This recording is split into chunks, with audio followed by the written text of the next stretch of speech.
Okay, सो मैं CA Karan from Sudiksha coaching और आज मैं आपको रिवाइज कराऊंगा chapter number 4 part 1 admission of the partner.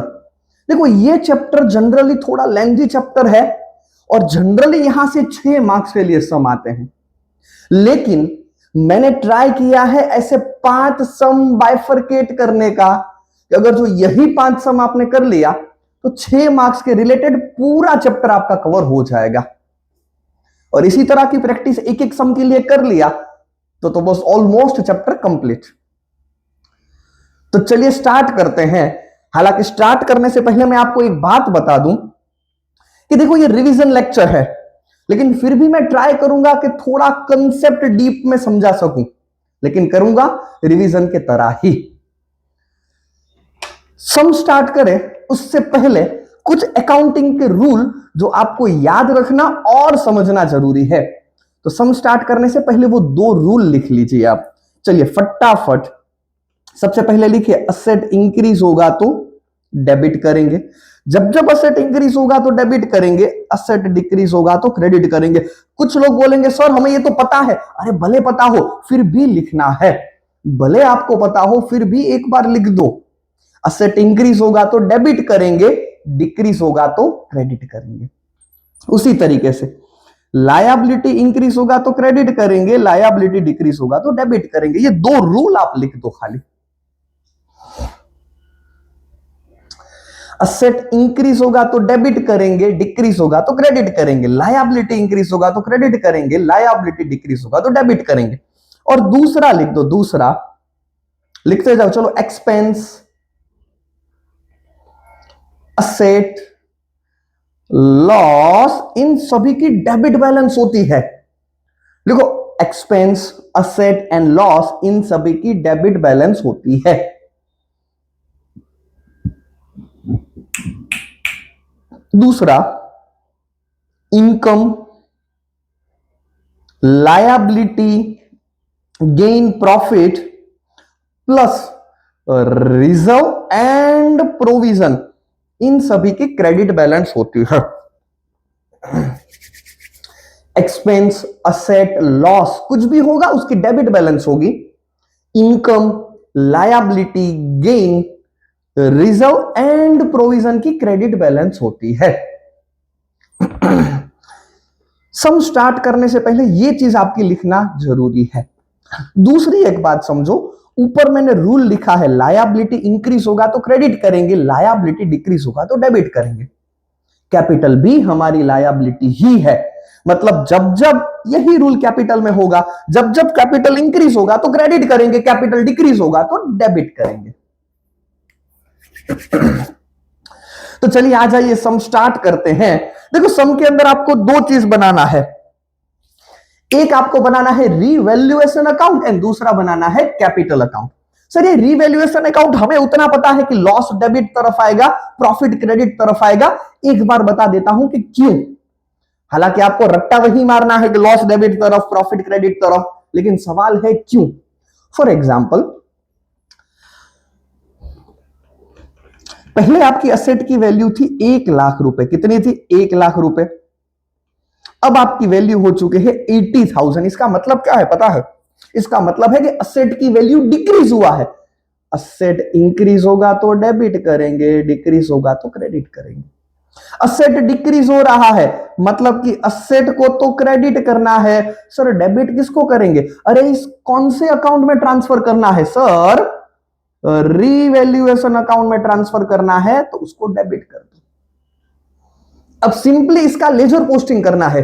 Revaluation account debit मतलब कि रीवैल्यूएशन अकाउंट के debit side to asset. Simple चीज, जर्नल एंट्री उसका लेजर पोस्टिंग, इसीलिए डेबिट साइड आता है लॉस। लेकिन सर और एक सवाल है, सर ये अकाउंट हमें बनाना ही क्यों है? उसके लिए आपको थोड़ा सा याद करना पड़ेगा 11th स्टैंडर्ड। 11th स्टैंडर्ड के अंदर शायद आपने सीखा होगा अकाउंटिंग की लिमिटेशन, जहां पे हमने देखा था कि अकाउंट जब भी हम बैलेंस शीट बनाते हैं ना, कॉस्ट प्राइस के ऊपर दिखाते हैं सब कुछ। लेकिन याद रखना, जब भी किसी भी पार्टनरशिप का रिकंस्ट्रक्शन होता है, सर रिकंस्ट्रक्शन मतलब किसी भी पार्टनर का एडमिशन हुआ, रिटायरमेंट हुआ, डेथ हो गया, कुछ भी हुआ, हम असेट और लायबिलिटी को नई प्राइस के ऊपर दिखाएंगे, और जैसे ही नई प्राइस के ऊपर दिखाएंगे या तो बेनिफिट होगा या तो लॉस होगा। वही प्रॉफिट एंड लॉस को दिखाने के लिए हम एक नया अकाउंट बनाएंगे जिसको बोलेंगे रीवैल्यूएशन अकाउंट। ठीक है सर, ठीक है। तो आ जाइए फटाफट सम के स्टार्ट करते हैं। आपको दो अकाउंट बनाना है। पहला अकाउंट है रीवैल्यूएशन अकाउंट,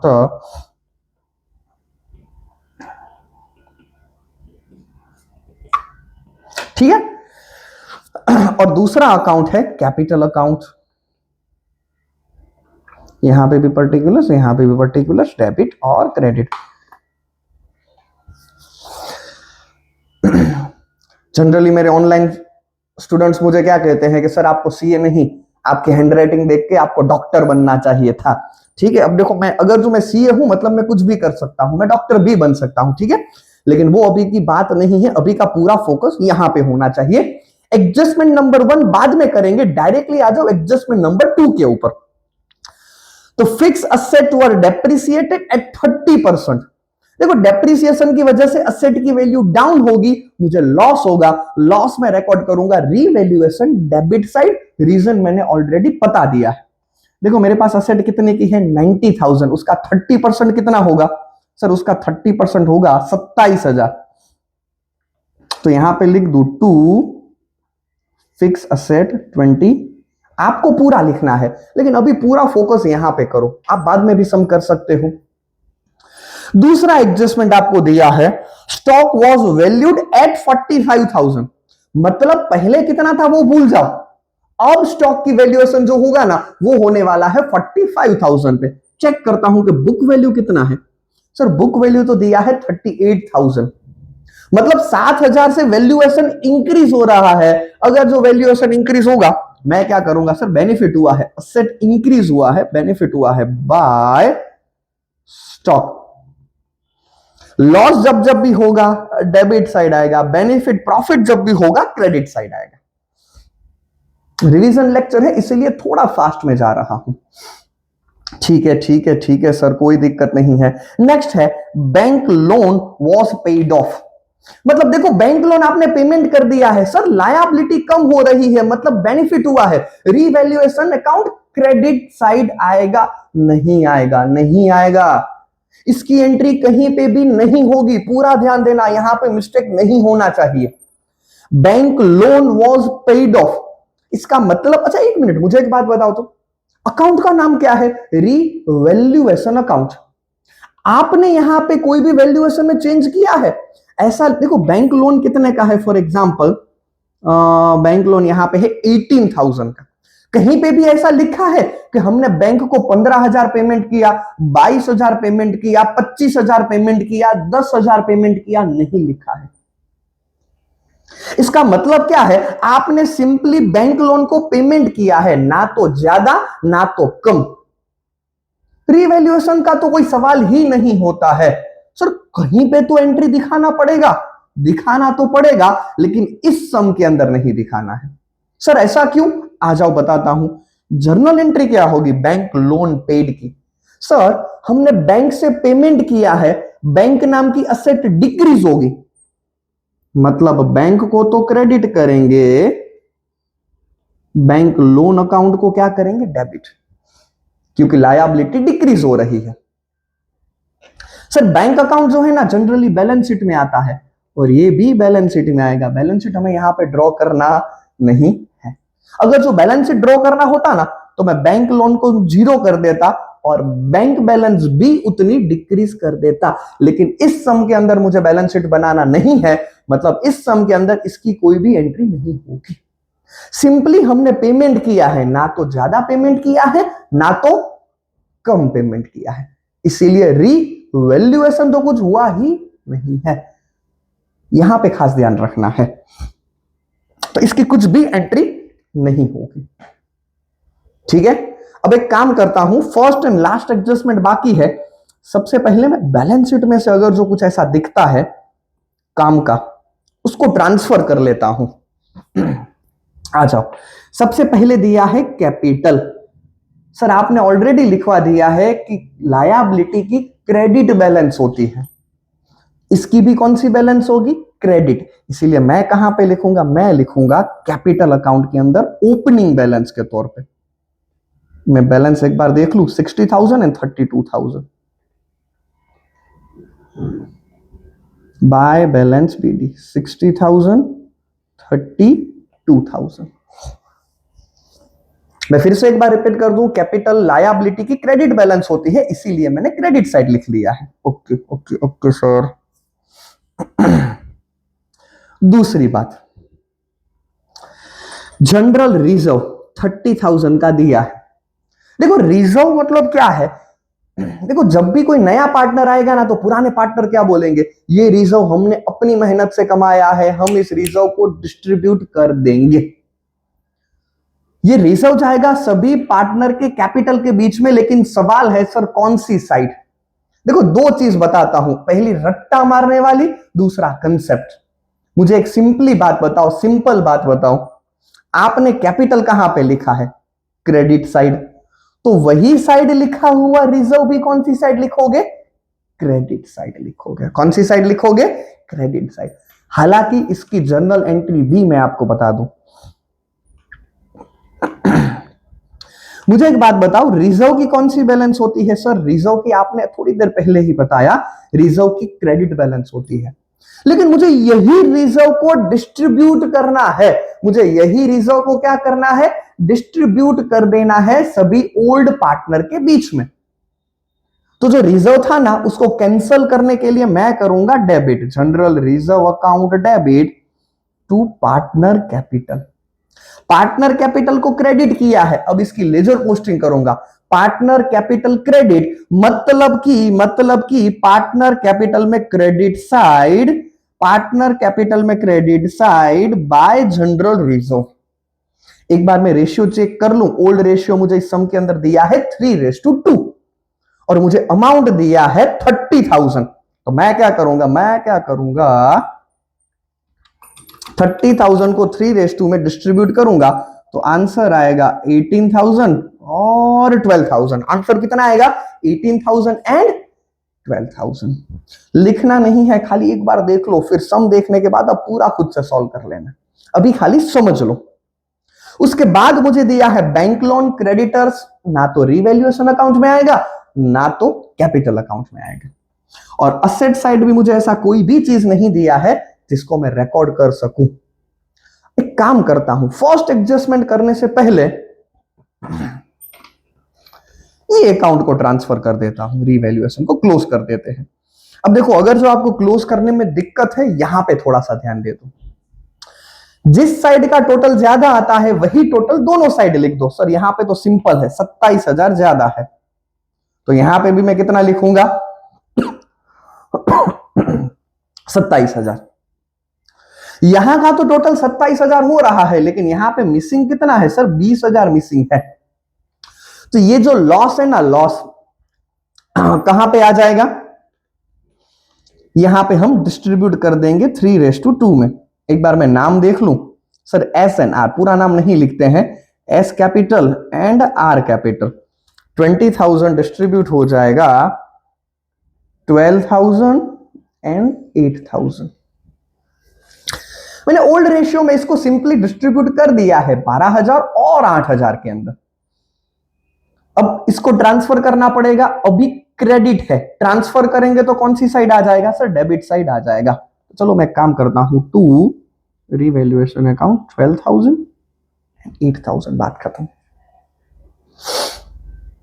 अब लास्ट एडजस्टमेंट कर लेते हैं। लास्ट एडजस्टमेंट मतलब है तो फर्स्ट, लेकिन हमारे लिए last adjustment, Pari will bring 50,000 as her capital.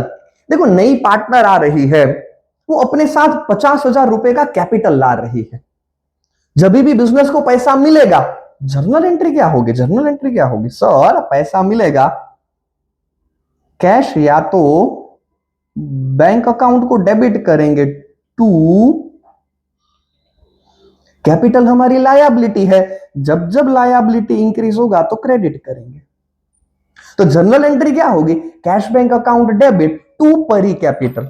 अब इसकी लेजर पोस्टिंग करो तो सर परी कैपिटल क्रेडिट किया है, इसका मतलब परी कैपिटल में credit side bye cash bank amount कितना आएगा? 50,000 रुपए अमाउंट आ जाएगा।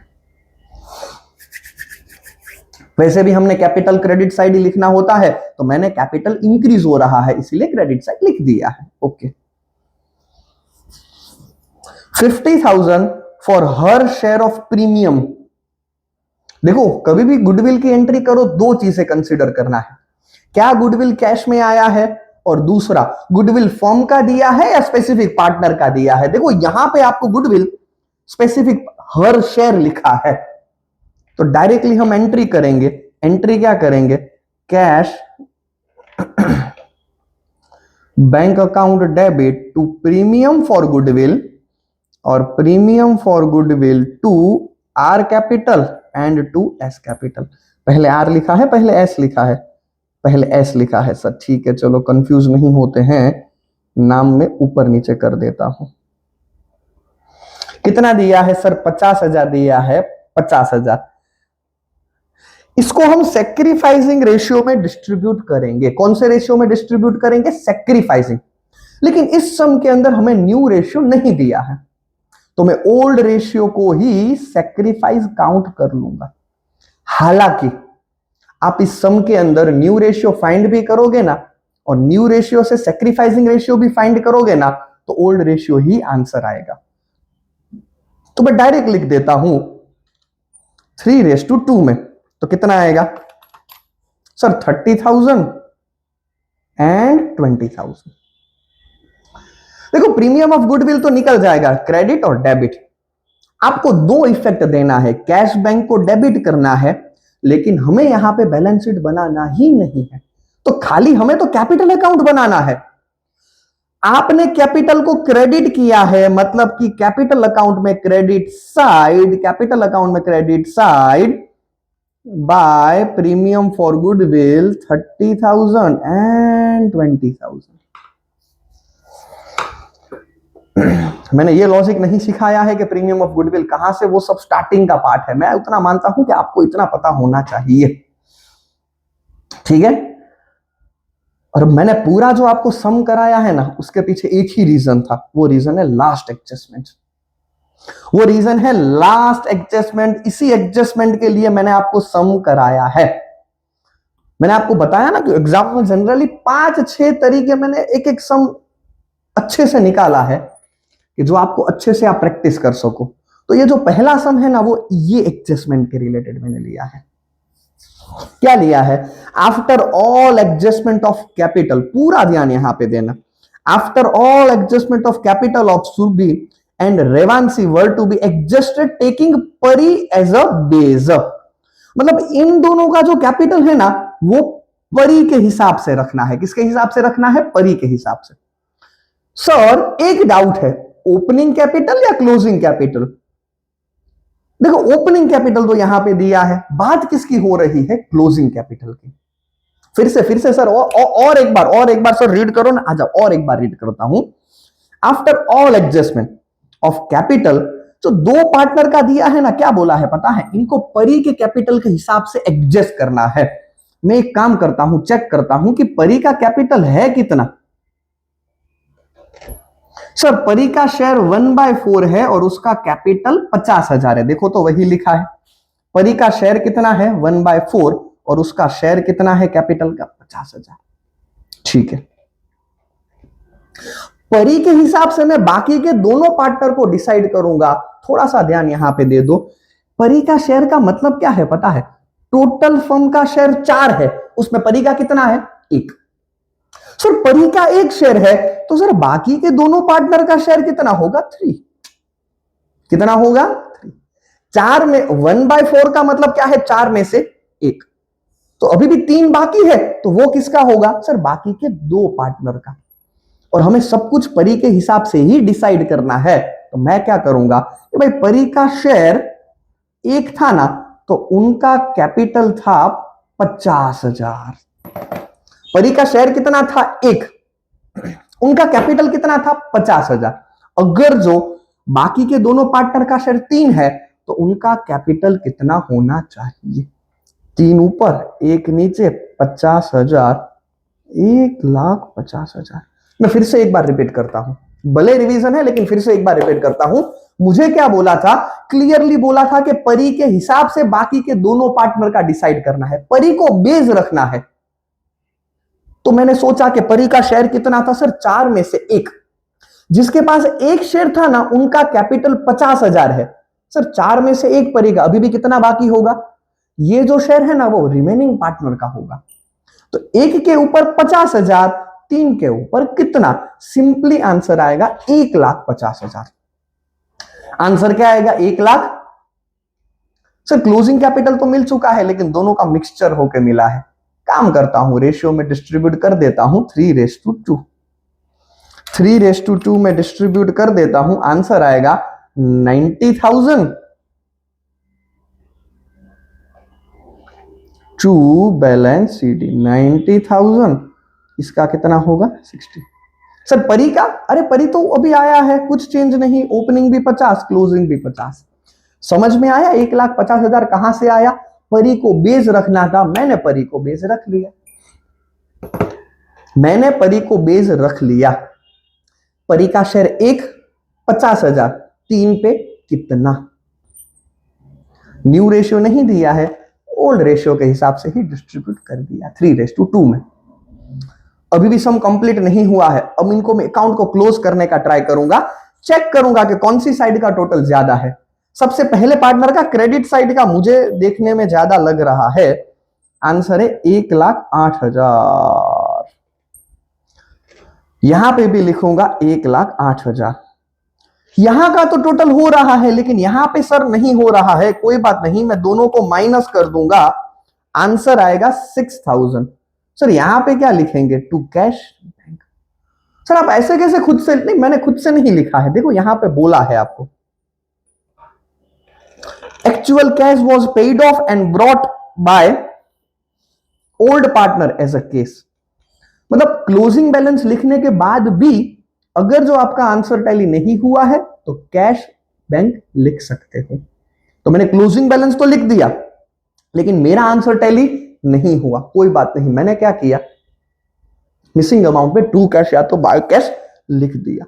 उसी तरीके से दूसरे का चेक करता हूं, लेकिन सर यहां पे देखो 60,000 ज्यादा है, डेबिट साइड का बैलेंस ज्यादा लग रहा है, तो मैं यहां पे लिखूंगा 68,000। तो यहां पे भी मुझे लगता है मुझे एक लाइन की जरूरत है, मैं है ना टोटल को नीचे कर देता हूं, मैं टोटल को नीचे कर देता हूं, ठीक है। लेकिन 68,000 में से ये 3 में माइनस करूंगा तो मुझे रिमेनिंग बैलेंस मिल जाएगा सर 4,000। फिर से मैं लिख दूंगा 2 की जगह पे बाय कैश बैंक, खत्म। आंसर टैली नहीं होगा तो to cash and by cash हम लिख देंगे क्योंकि सम के अंदर हमें बोला है। देखो फिर से एक बार बता दूं कि रिवीजन लेक्चर है, फिर भी मैंने ट्राई किया कि जितना हो सके उतने कंसेप्ट आपके क्लियर करवा सकूं। ठीक है, एक काम करते हैं, मैंने आपको 5 सम बोला है, एक सम मैंने करा दिया है और एक सम करा देता हूं। आज के लेक्चर में मैं और एक सम आपको करा देता हूं, ठीक है, लेकिन रिवीजन की तरह ही हम ये सम को करेंगे। देखो तो क्या दिया है आपको, 2 पार्टनर दिया है, उनका ओल्ड रेशियो दिया है 3:2। एक पार्टनर का एडमिशन हो रहा है 1/6 शेयर के साथ। ठीक है ठीक है ठीक है सर, कोई दिक्कत नहीं है, एक काम करते हैं डायरेक्टली स्टार्ट ही कर देते हैं। ठीक है, मैं यहां पे लिख दूं रीवैल्यूएशन अकाउंट डेबिट क्रेडिट, यहां पे है capital account debit credit particulars particular. आ जाओ चलो, देखो फर्स्ट एडजस्टमेंट सबसे लास्ट में करेंगे, सेकंड एडजस्टमेंट सबसे लास्ट में करेंगे, थर्ड एडजस्टमेंट नहीं थर्ड एडजस्टमेंट अभी कर लेते हैं, आ जाओ। Then plant and machinery to be appreciated by 20%। Plant and machinery मेरे लिए असेट है, असेट की वैल्यू इंक्रीज हो रहा है, मुझे बेनिफिट हो रहा है, प्रॉफिट क्रेडिट साइड आएगा, प्रॉफिट क्रेडिट साइड आएगा। चलो तो मैं चेक करूं कि प्लांट एंड मशीनरी दिया कितना है। 70,000 दिया है सर, 20% एप्रिसिएशन। 70,000 का 20% मतलब 14,000। मैं क्या लिखूंगा, by plant and machinery account. मुझे नहीं लगता कि यहां पे आपको कोई भी डाउट होना चाहिए, मुझे नहीं लगता कि कोई भी डाउट होना चाहिए। ठीक है, नेक्स्ट क्या दिया है, ऑल डेप्टर्स आर गुड। मतलब आपको जिससे जिससे पैसा लेना है ना, सब राम मानुस है, सभी अच्छे आदमी है। इसका मतलब क्या है पता है? देखो आपने तो पहले क्या सोच के रखा था कि आपको प्रोविजन फॉर डाउटफुल डेट्स, इसका मतलब क्या है, आपने सोच के रखा था कि आपको फ्यूचर के अंदर 7,000 रुपए का लॉस होने वाला है।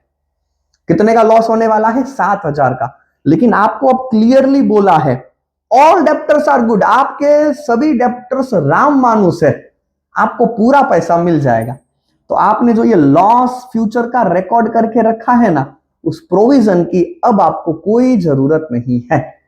आपने सोचा था लेकिन अब इसकी कोई जरूरत नहीं है। इसका मतलब कि मुझे बेनिफिट हुआ है। मुझे क्या हुआ है? बेनिफिट हुआ है। फिर से मैं रीवैल्यूएशन अकाउंट में कौन सी साइड लिखूंगा? क्रेडिट साइड लिख दूंगा, बाय प्रोविजन फॉर डाउन। अब इसकी कोई जरूरत नहीं है, तो मुझे बेनिफिट हुआ है revaluation account credit side. Okay, next entry there is a, देखो यहां पे एक छोटा सा mistake. Okay, there is a liability of 9,800 included in the sundry creditors that is not payable. देखो क्रेडिटर्स मेरी लायबिलिटी है और मुझे बोला गया है कि 9,800 की लायबिलिटी मुझे पेमेंट करने की कोई जरूरत नहीं है। फिर से बधाई हो, फिर से बधाई हो, आपको बेनिफिट हुआ है। आपको 9,800 की लायबिलिटी पेमेंट करने की कोई जरूरत नहीं है। तो मैं क्या करूंगा, सिंपली बेनिफिट को रिकॉर्ड कर दूंगा बाय क्रेडिटर्स 9,800। क्रेडिटर्स कितना रिकॉर्ड करूंगा? 9,800। ठीक है, ओके, बाकी का एडजस्टमेंट बाद में करते हैं। सबसे पहले बैलेंस शीट में जो जो भी दिया है ना, उसको ट्रांसफर कर लेते हैं। Sir creditors as it is balance sheet में आएगा, बैलेंस शीट यहां पे ड्रॉ करना नहीं है। जनरल रिजर्व अब नहीं बताऊंगा कौन सी साइड आएगा, सिंपली क्रेडिट साइड आएगा। जनरल रिजर्व कहां पे आएगा? क्रेडिट साइड आ जाएगा। रेशियो कौन सा दिया है? 3:2।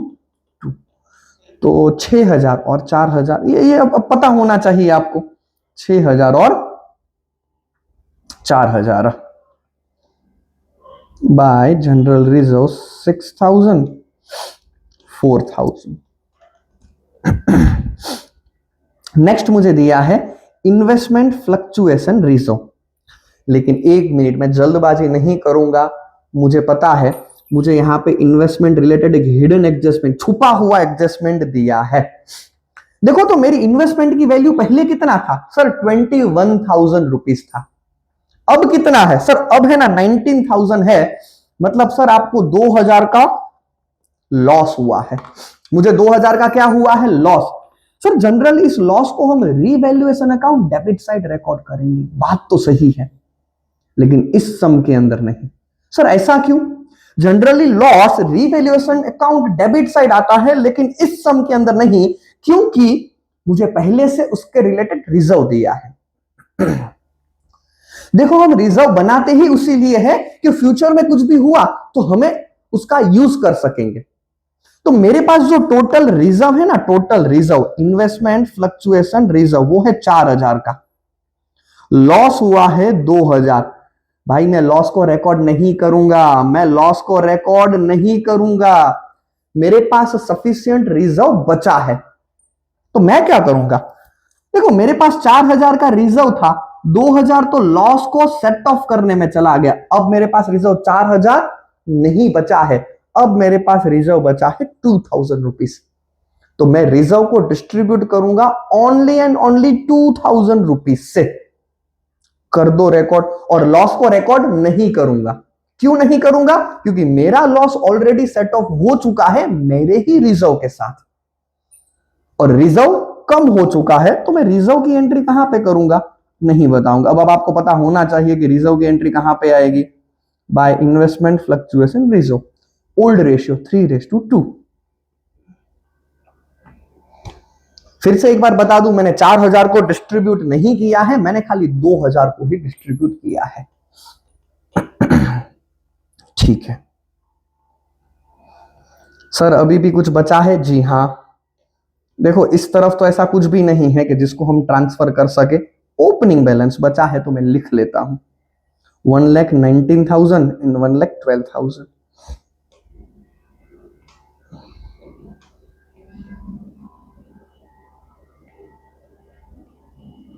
By balance PT. Last adjustment बचा है, लेकिन उससे पहले मैं क्या करूंगा, क्लोज कर देते हैं। बेनिफिट ही बेनिफिट हुआ है। यहां पे किस साइड का टोटल ज्यादा है? सर क्लियरली दिख रहा है, क्लियरली दिख रहा है, क्रेडिट साइड का टोटल ज्यादा है। कितना आ रहा है? 14,000, 7,000 प्लस 9,800, आपका टोटल है 30,800। यहां पे भी कितना लिखूंगा? 30,800। ओल्ड रेशियो में डिस्ट्रीब्यूट कर दूंगा।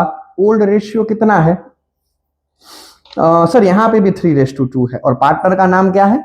आई एंड वी। मैं क्या करूंगा, I capital account, V capital account,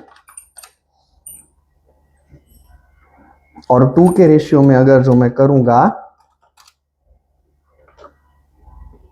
आ गया ना 30,800।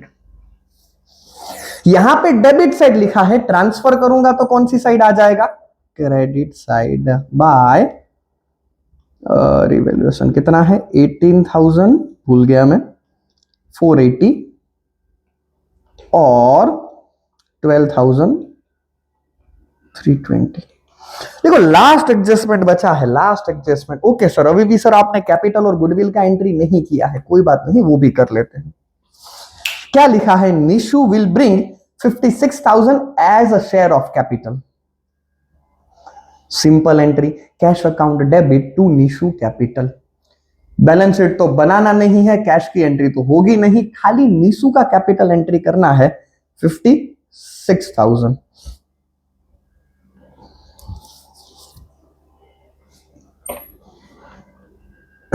खाली निशु का कैपिटल एडजस्ट करना है। कितने से करेंगे? 56,000 बाय कैश बैंक। अभी भी गुडविल की एंट्री बाकी है। क्या लिखा है देखो तो goodwill of the firm valued at 84,000। Goodwill कितना है? 84,000। Nishu will bring his share of goodwill in a cash. Nishu goodwill कितने में लेके आ रहा है?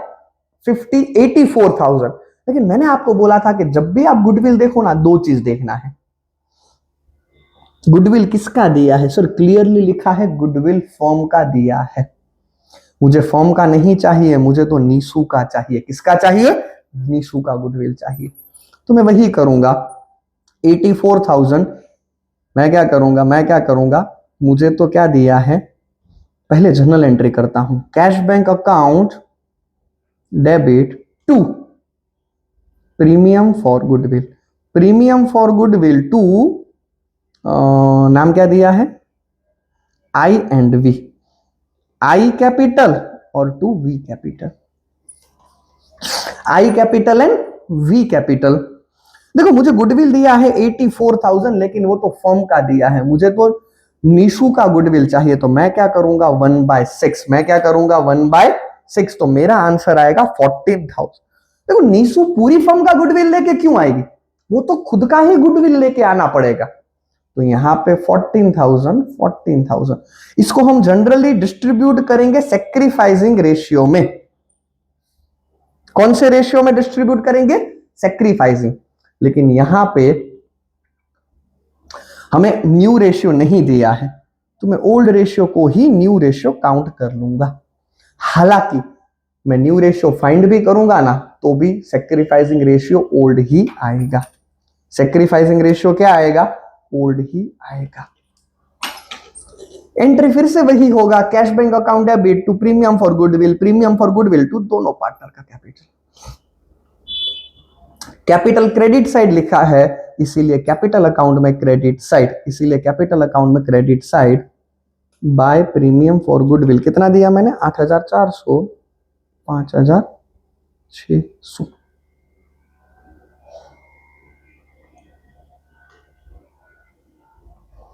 और लास्ट एडजस्टमेंट एक बार आप खुद रीड करो तो, और मुझे बताओ क्या आप एडजस्टमेंट खुद से ट्राई कर सकते हो? अभी के अभी वीडियो को पॉज कर दो, अभी के अभी वीडियो को पॉज कर दो, क्योंकि ऊपर ही मैंने ऐसा सम कराया है, ये एक प्रैक्टिस के लिए ही मैंने आपको साथ में सम करा दिया है, ताकि आपका वो सम क्लियर हो जाए। वीडियो पॉज करो, खुद से सम ट्राई करो, उसके बाद चेक करने के लिए आओगे क्या आपने सही किया कि नहीं किया। क्या लिखा है देखो, the capital of the issue and Vishu will be adjusted on the basis of the Nishu capital. मतलब इन दोनों का जो कैपिटल है ना, वो निशू के हिसाब से रखना है। मैं फिर से वही करूंगा, मैं एक वर्किंग करता हूं कि निशू का कैपिटल कितना है। सर उसका शेयर है ना 1/6 है, और उसका जो कैपिटल है ना वो कितना है 56,000। कितना है? 56,000। फिर से वही करूं, एक शेयर है उसके पास 56,000 है, तो बाकी रिमेनिंग वालों के पास 5 के पास कितना? 56,000 इंटू 5, 2,80,000 को अगर जो मैं 3:2 में डिस्ट्रीब्यूट करूंगा तो आंसर आएगा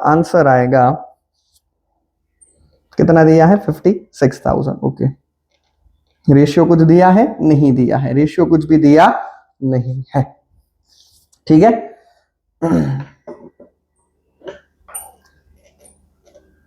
56,000 इंटू 5 डिवाइड बाय 3, आपका आंसर आएगा 1,68,000 और 56 इंटू 5 1,12,000। आंसर कितना आएगा? 1,12,000। ठीक है, कोई डाउट यहां पे? कोई डाउट आपको यहां पे? ठीक है, चलो तो मैं क्लोजिंग कैपिटल के तौर पे लिख देता हूं, मैं क्लोजिंग कैपिटल के तौर पे लिख देता हूं। कितना आया है मैं भूल गया, फिर से 1,68,000 और 1,12,000। 1,68,000, 1,68,000 और 1,12,000, इसको मैं बोलूंगा by balance, sorry to balance. Sir इसका, अरे इसका तो एज इट इज ही आएगा 56,000, इसका तो एज इट इज ही आ जाएगा। आई होप कि मैंने आपको जो ऊपर वाला सम कराया था इसके हिसाब से आपने ये सम भी सीख लिया होगा, आपने ये सम भी सीख लिया होगा, मुझे ऐसा लगता है। फिर से वही करना है, मैं अकाउंट को क्लोज करूंगा, आंसर टैली नहीं होगा, जो भी मिसिंग अमाउंट आएगा वो टू कैश या तो बाय कैश हो जाएगा। क्या ये आप कर सकते हो या ये भी मैं ही करा दूं? क्या आप ये कर सकते हो या ये भी मैं ही करा दूं? मैं सिखा नहीं रहा हूं, बता रहा हूं। यहां पे कैश में इतना आएगा 14,920,